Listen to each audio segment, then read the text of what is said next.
Siege here, and today I want to go over my favorite moment in Warframe. Truthfully, it may be one of the most ominous moments in gaming, but I think what makes it great is you won't realize this until long after it originally happens. What I'm referring to simply is this. Hey kiddo. Hey kiddo. Hey kiddo. Yup, that's right. Spoilers to any who haven't yet experienced the Chains of Harrow, as this video will delve mildly into aspects of the quest you might want to experience on your own first. Just saying. This quest, I promise, will stay with you for a very long time. The crazy part is, the first time I went through it, I never really regarded it as my favorite quest, and I still don't think it tops the second dream in The War Within, for me at least. Add to that, if you replay the quest now, it does appear like they cut certain parts out of it, although I'm not sure if that's how it is for those going through it the first time. Please feel free to let me know in the comments if you can confirm or disconfirm any truncated areas in the newest version during an initial playthrough. They did, however, add some enhanced aspects to it, particularly stuff to add to the horror of the quest. Yes, if you haven't played it, get ready. This is a quest unlike anything else in the game, and I think that really adds to its ambiance. Even as a veteran Warframe player, admit it, you were not ready for this quest. And for as immersive, intriguing, and even horrifying as the quest can be, what comes after Hey kiddo. Hey kiddo. Hey kiddo. will stay with you for the rest of your Warframe life. At least as it is right now. Let me ask you all a very simple question.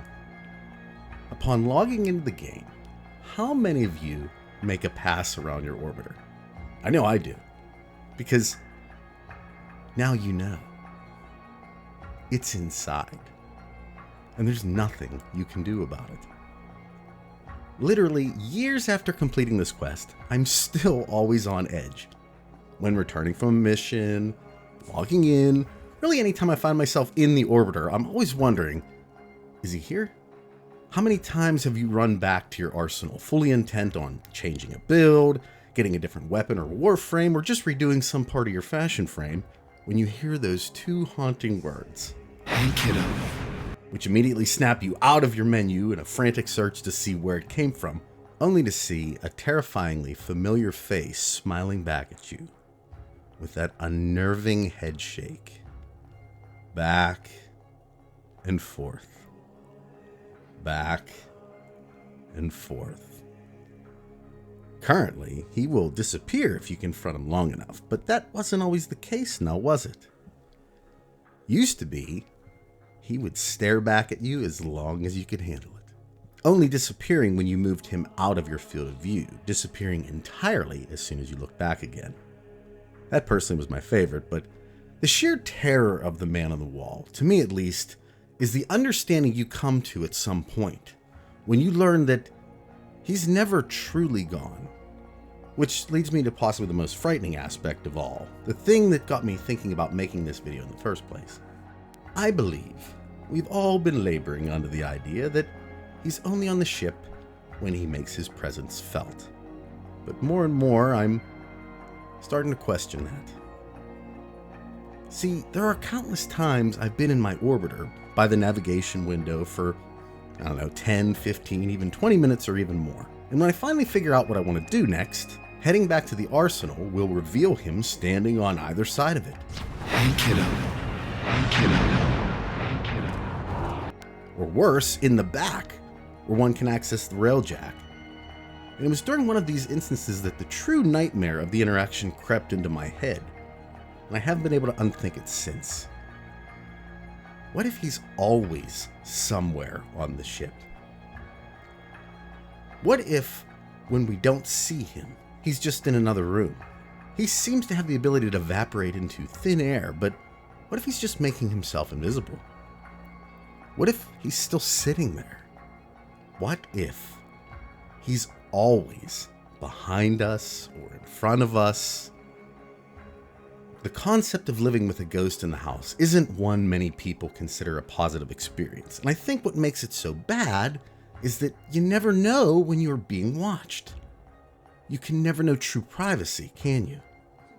How many of you can put yourself in that mindset where an entity is constantly stalking you from an unseen place every day of your existence in your own comfort area? In truth, you'll never know if you're ever alone. How would that make you feel? For me, it's like an all-time great fear. And amazingly enough, DE was able to cultivate this concept into the game in a way that truly does affect the player.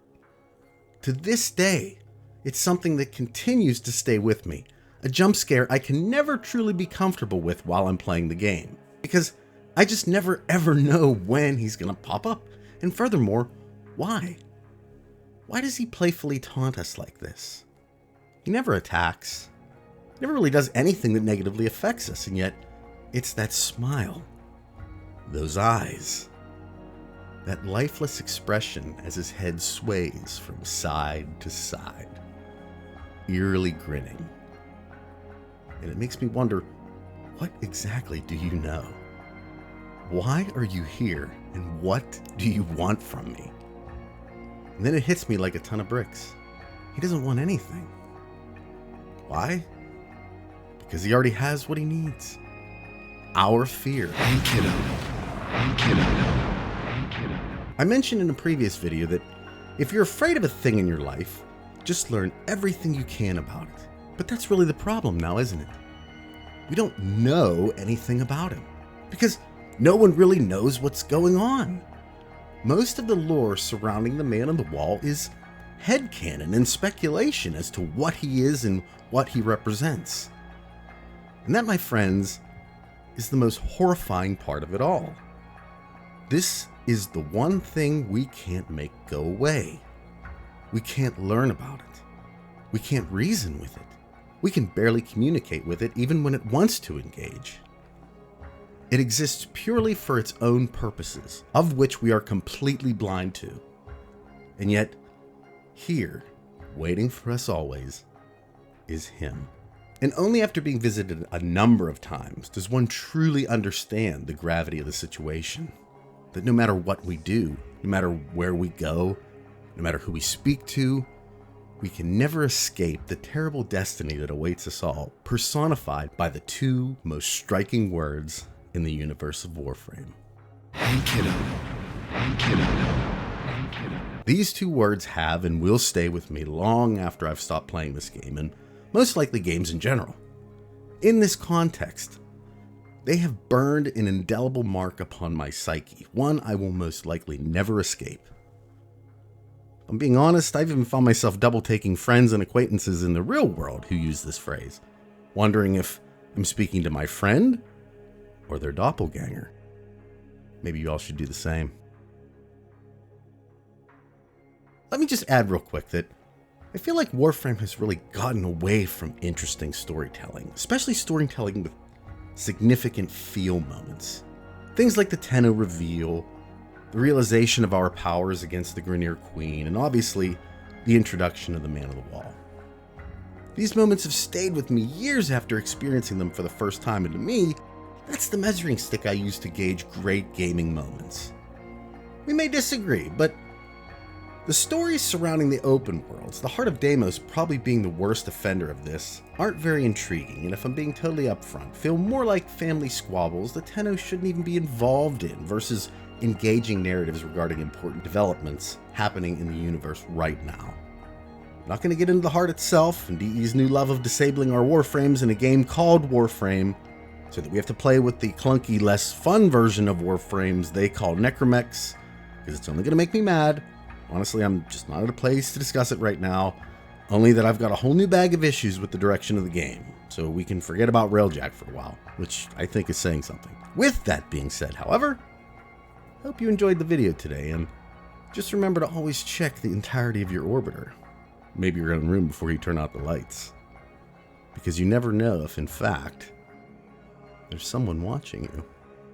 At any rate, hope you all have a wonderful day, and you can fall asleep this evening. Sweet dreams. Bye.